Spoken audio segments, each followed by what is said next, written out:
Hello guys, this is Ankur Kaushik and you are welcome on our channel UPSC accessible. आज का हमारा topic है सर्क। ठीक है, चैप्टर 7 चल रहा है लैंडफॉर्म्स एंड देयर इवोल्यूशन। इसका टॉपिक है, हम ग्लेशियर्स के बारे में पढ़ रहे हैं। लास्ट क्लास में हमने ग्लेशियर के बारे में पढ़ा। ठीक है, ग्लेशियर जो एज ए जियोमॉर्फिक ओजेंट क्या कैसे काम करता है, क्या काम करता है, ये हमने लास्ट क्लास में पढ़ा था। इंट्रोडक्शन हमारा हो गया था। अब ग्लेशियर है तो इरोजन भी करेगा, डिपोजिशन भी करेगा। जब इरोजन करेगा तो इरोजनल लैंडफॉर्म्स बनाएगा, डिपोजिशन करेगा तो डिपोजिशनल लैंडफॉर्म बनाएगा। तो अभी हम पढ़ रहे हैं इरोजनल लैंडफॉर्म्स के बारे में। आज हमने स्टार्ट किया इरोजनल लैंडफॉर्म्स। इरोजनल लैंडफॉर्म्स में हमारा सबसे पहला टॉपिक है एनसीईआरटी में, वो है सर्क। ठीक है, तो सर्क बेसिकली होते क्या है मैं आपको बता देता हूँ। क्या होता है, पहाड़ होते हैं जिनके ऊपर ग्लेशियर जब बनता है, ऑब्वियसली माउंटेन स्लोप पे ही बनता है ग्लेशियर। ठीक है, जब ग्लेशियर बनता है तो क्या होता है कि टॉप पे, ये देखिए ये हमारा हमारा माउंटेन है। ठीक है, इसके ऊपर बर्फ पड़ी हुई है, इसके ऊपर बर्फ जमी हुई है। तो जब ये बर्फ है ऊपर से नीचे जाएगी तो फ्रिक्शन करेगी, फ्रिक्शन करेगी तो इरोजन भी करेगी, और अपने साथ जो रफ जो अपने पत्थर वगैरह है वो लेकर के चली जाएगी। लेकिन ये फ्रिक्शन, क्योंकि ये फ्रिक्शन सबसे ज्यादा यहाँ पे होता है इस रीजन में, ऊंचाई पे क्यों होता है मैं भी अभी उसका रीजन बताऊंगा। इस रीजन में सबसे ज्यादा फ्रिक्शन होता है, तो यहाँ पे क्या होता है, यहाँ पे गड्ढा ज्यादा बड़ा मतलब सब जगह तो इरोजन हो रहा है, लेकिन यहाँ पे फ्रिक्शन ज्यादा होता है। यहाँ पे गड्ढेनुमा एक स्ट्रक्चर लाइन फॉर्म बन जाता है, इस तरीके से डिप्रेशन टाइप का बन जाता है, ट्रफ टाइप से बन जाता है इस तरीके से। थोड़ा और बड़ा हो सकता है। ठीक है, इस तरीके से बन जाएगा, इसको हम सर्क बोलते हैं। ठीक है, समझ आ गया, ये हमारा सर्क है। क्यों बना यहाँ पर, क्योंकि यहाँ पे फ्रिक्शन ज्यादा था। क्यों ज्यादा था, एक तो ये पहाड़ी एरिया है, ऊंचाई यहाँ पे बढ़ रही है, यहाँ पे एल्टीट्यूड जाता है, तो ऑब्वियस सी बात है यहाँ पे बर्फ ज्यादा गिरेगी, यहाँ पे वजन ज्यादा होगा। दूसरी बात, क्योंकि ये अर्थ का बेस लेवल यहाँ पे सी लेवल और ये ऊंचाई है, तो ग्रेविटी और सबसे ज्यादा यहीं पे लगेगी, नीचे की तरफ ही खींचेगा। ठीक है, तो इसीलिए यहाँ पे फ्रिक्शन ज्यादा होता है, और जब ज्यादा होगा तो ज्यादा रफ मटेरियल जो होगा, रफ जो रॉक्स होंगे उनको नीचे की तरफ लेकर जाएगा, तो वहां पे एक डिप्रेशन टाइप का बन जाता है, इसको हम सर्क बोलते हैं। ठीक है, एनसीईआरटी क्या बोलती है ये और देखते हैं एक बार जरा। Cirques are most common of the landforms in glaciated mountains. Cirques के बारे में सबसे पहली बात इंपॉर्टेंट चीज जो याद रखने वाली है, they are form only in glaciated mountains. Aravalli में नहीं मिलेंगे, राजस्थान में पहाड़ है वहां नहीं मिलेंगे, वहीं मिलेंगे जहां पे ग्लेशियर होगा। जिन पहाड़ों के ऊपर ग्लेशियर बनते हैं उन्हीं के ऊपर मिलेंगे सर्क, और कहीं नहीं मिलेंगे। अगर कहीं पे सर्क है तो इसका मतलब यहाँ पे ग्लेशियर बनता है या कभी पास्ट में बनता होगा कोई ग्लेशियर है तो वहां पे। ठीक है, चलिए आगे बढ़ते हैं, नेक्स्ट पढ़ते हैं।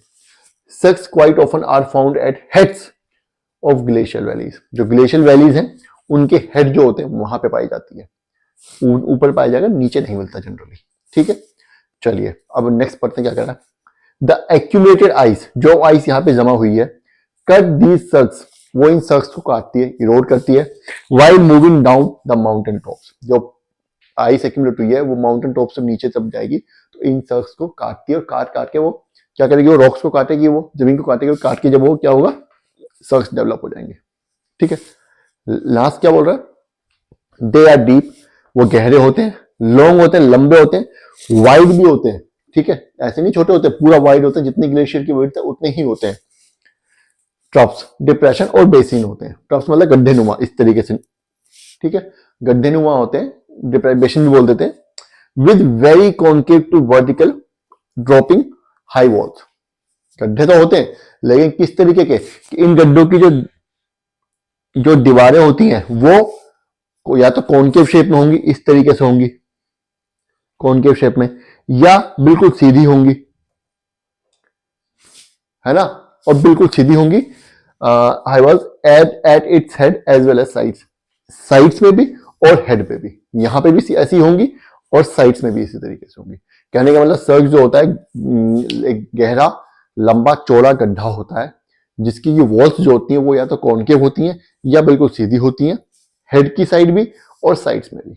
ठीक है, समझ आ गया, आई होप आपको यहां तक समझ आ चुका है। चलिए अब हम बढ़ते हैं आगे की तरफ। आगे हम पढ़ते हैं टार्न लेक्स। टार्न लेक्स क्या होती है, वो भी सर्क से रिलेटेड है। चलिए उसकी तरफ देखते हैं क्या बोलते हैं।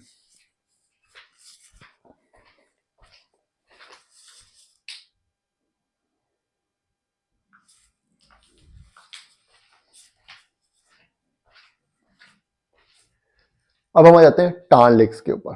टार्न लेक्स या सर्क लेक्स भी बोल देते हैं इनको।